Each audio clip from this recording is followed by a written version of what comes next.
Donc on a cousu cette partie-ci sur toute la longueur. Maintenant, le morceau de jeans ou de cordura, on va le coudre juste à ras de la ligne de la piqûre. On va le coudre ici. Donc moi ce que je vous propose, c'est de coudre tout autour et au milieu pour que ce soit bien solide. Alors au milieu du cordura, on fait un point. C'est là qu'on fera un trou pour venir mettre l'œillet. Donc, mais de ce côté-ci, ne le cousez pas de ce côté-là. Il ne faut pas le coudre de l'autre côté, il faut le coudre bien de ce côté-ci. À ras de la ligne. Tac, tac, tac, tac. Et on croit. Ça c'est l'étape suivante, on va s'y mettre. Voilà, ça fait. Ok, donc on a cousu le morceau de cordura. Donc petite astuce, on avait fait le point avec la craie ici, au milieu. Alors regardez bien, pour faire le trou, on se casse pas la tête avec un cutter, parce que c'est le meilleur moyen pour se couper. Vous pliez là,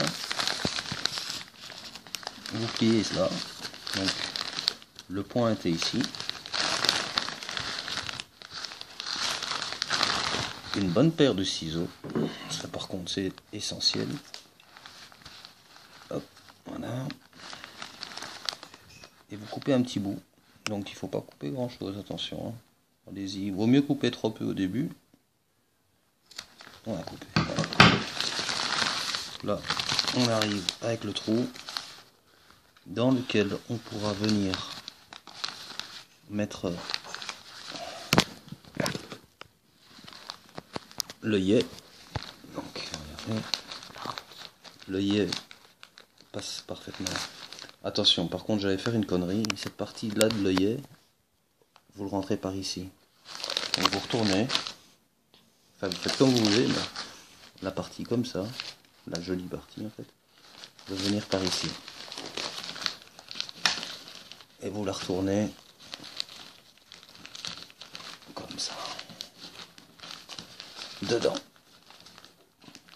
Évidemment, j'ai pas coupé assez, mais vous avez compris l'idée. Dès que c'est passé, vous mettez l'autre partie de l'œillet. Et le principe, c'est de fermer l'œillet. Quand ce sera bien fait, vous aurez cette partie ici. Comme ça, ce sera nickel. Donc là, je vais aller le faire. Je vais aller vous placer cet œillet correctement. C'est l'étape suivante. Donc quand l'œillet sera mis, je vous montrerai. On devra coudre toute cette partie ici ensemble. Attention, ne pas coudre comme ça. Non. Coudre comme ça. Mais enfin bon, ça c'est une étape plus loin parce qu'il y a des trucs à mettre et tout. Donc on va d'abord s'occuper de mettre l'œillet ici dedans. Ok, donc voilà, l'œillet est mis. Alors vous vous retrouvez comme ça. Vous pliez le manchon, enfin qu'il n'en est pas encore un, en deux.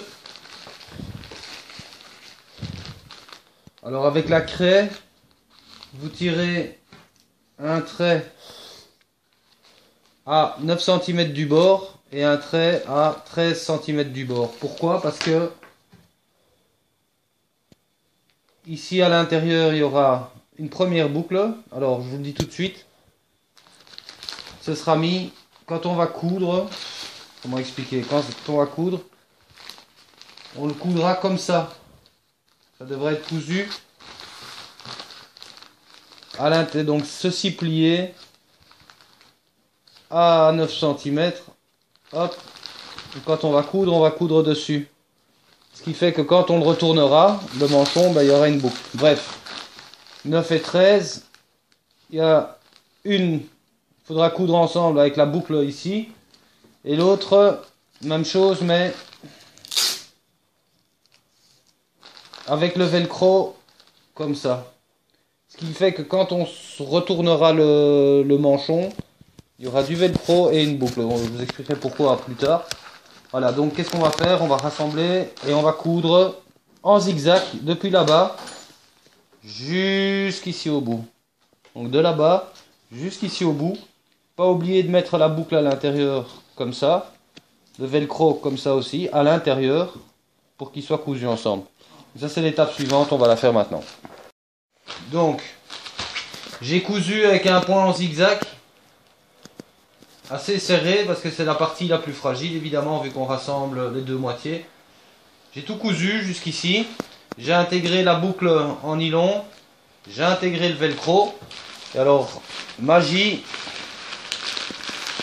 Filme bien de loin s'il faut, pas trop près. Enfin, bref. On retourne le manchon. Et bien évidemment, on se retrouve avec une boucle et le velcro. Alors, à quoi ça sert? Pourquoi j'ai prévu ça? À l'époque, j'avais fait des systèmes avec des aimants néodyme. Il s'avère que certains s'en plaignaient parce que soit c'était pas assez puissant, soit il y en a qui ont des pressions à leurs freins et non pas des aimants, donc ça servait à rien. Maintenant, mais les manchons, je vous propose, je crois que je sais plus quelle marque qui fait des manchons là, avec, au Népal ou je sais pas quoi, qui sont très chouettes apparemment, mettre du velcro. Moi j'avais mis ça sur les miens aussi. Pourquoi? Parce que grâce au velcro, on peut attacher le manchon à l'élévateur, au D ou au C, enfin à l'élévateur où il y a les freins, ce qui permet que le manchon ne tombera pas. Si c'est trop long, vous coupez. Ceux-ci, c'est ceux qui préfèrent l'élastique. Alors bon, quand on est dans sa sellette, on peut très bien venir mettre un élastique à ses maillons. Ça vous permettra sans problème, donc il est solidarisé au maillon. Vous pouvez descendre votre poignée de frein suffisamment bas sans que ça pose de problème. Bon, ça c'est chacun, il y en a qui préfèrent ne rien mettre. Vous pouvez mettre un élastique et le solidariser à votre bras, un élastique le solidariser au maillon, et ça c'est plutôt pour le gonflage au sol, c'est pour qu'il ne pende pas comme une merde et qu'il soit bien attaché à l'élévateur. Donc, prochaine étape maintenant. Prochaine étape, on va plier 2 fois cette partie ici. Donc, on garde, hop, on plie 2 fois, une fois et une deuxième fois. Donc, l'épaisseur d'un doigt, d'un index, hein. Et on va coudre un zigzag comme ça sur toute la circonférence. Vous verrez que ça permettra au manchon de toujours rester ouvert, même quand il sera pris au vent. Il ne va pas s'aplatir pour venir remettre vos mains dedans si vous avez lâché vos commandes. Il restera toujours ouvert. Donc un premier pli, la largeur d'un doigt, d'un index. Voilà. Et là vous cousez. Ici, vous cousez en zigzag sur toute la circonférence. Je vais aller faire ça, vous verrez le résultat. Donc voilà, j'ai plié 2 fois et j'ai cousu en zigzag sur toute la circonférence. Alors, vous voyez que ça reste bien ouvert en fait, hein. Ça ne se referme pas même au vent.